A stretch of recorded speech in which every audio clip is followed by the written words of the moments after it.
What's up guys? Welcome back.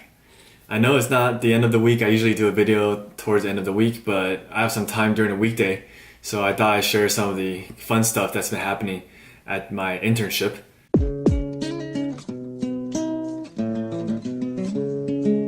In our spinal cord unit gym, we actually have a reformer. I'm not sure if I mentioned this before, but a reformer used for Pilates exercises. It's actually very useful, and when we get a chance, when the patient's able to demonstrate some of those exercises on the reformer, we definitely get them on the reformer to work on. You can do leg strength, core stability, you can even work on your back, do some rows, and there's different stuff you can hook up to different things. So it's very neat, and you can work on basically the whole body. It can be a whole body workout. And sometimes the reformer kind of gives the spinal cord injury patients some good feedback, some good tactile feedback to kind of feel what they're doing and really work certain things that can't be worked simply on a mat. For a lot of patients starting from the beginning, we do a lot of pre-Pilates mat exercises, such as just the simple breathing, deep diaphragmatic breathing and hook lying on the mat, and also some pelvic clocks, really work on increasing the pelvic mobility, because that can always help take some pressure off the low back when you're bending over, doing activities, when you have more control of your pelvis and just kind of mobility overall.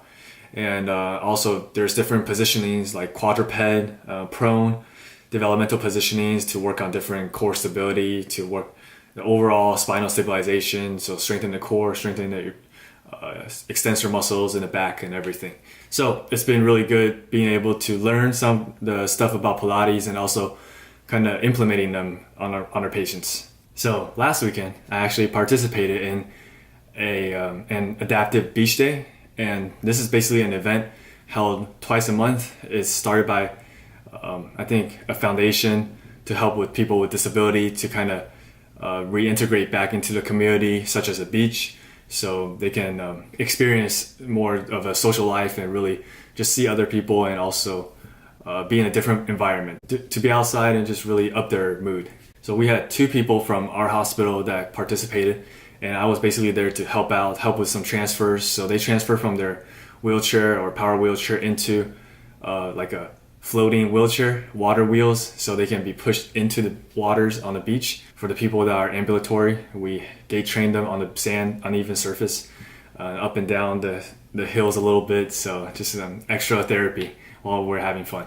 The day I was there, it was actually kind of windy, kind of chilly, and the waves were kind of hitting us pretty strong. So it's one person on the water wheels, the patient's on the water wheel, and we have about 4 or 5 people around it holding the wheelchair. So when the waves come, make sure it's steady and it doesn't flip. It was a good experience and also something cool to see. And then just today, I was able to observe and kind of participate in driver's training at the hospital.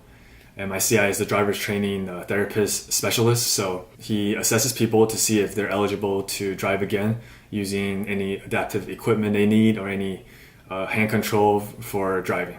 I was able to see everything from the beginning, testing the patients, their cognitive, their reaction time, their vision and everything. And today I was able to see the patient participate in the simulated driving, which is very similar to like playing a video game.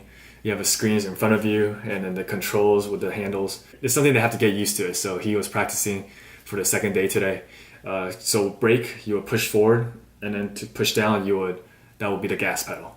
And then like different control will be in the hands, because if they're paralyzed down there, they're not able to use their legs. So everything will be kind of accommodated for them, and see what equipment they need for their vans for if they want to get back to driving. Once they're done with the simulated driving in a kind of closed environment, next couple of days, my CI will take him out to the van, adapted van, to drive in a parking lot, and then starting with a couple of streets and then eventually the highway. And then once everything is good, bring him to the DMV to get their license, everything ready, so they can be out on the road. Yeah, very interesting to see, because this is a side of therapy that can be necessary at times, and good to see how it's done. And hopefully for the last week and a half or so, I will be able to see more different things at the hospital, like surgeries and then wound care, and also different departments like an outpatient upstairs and everything.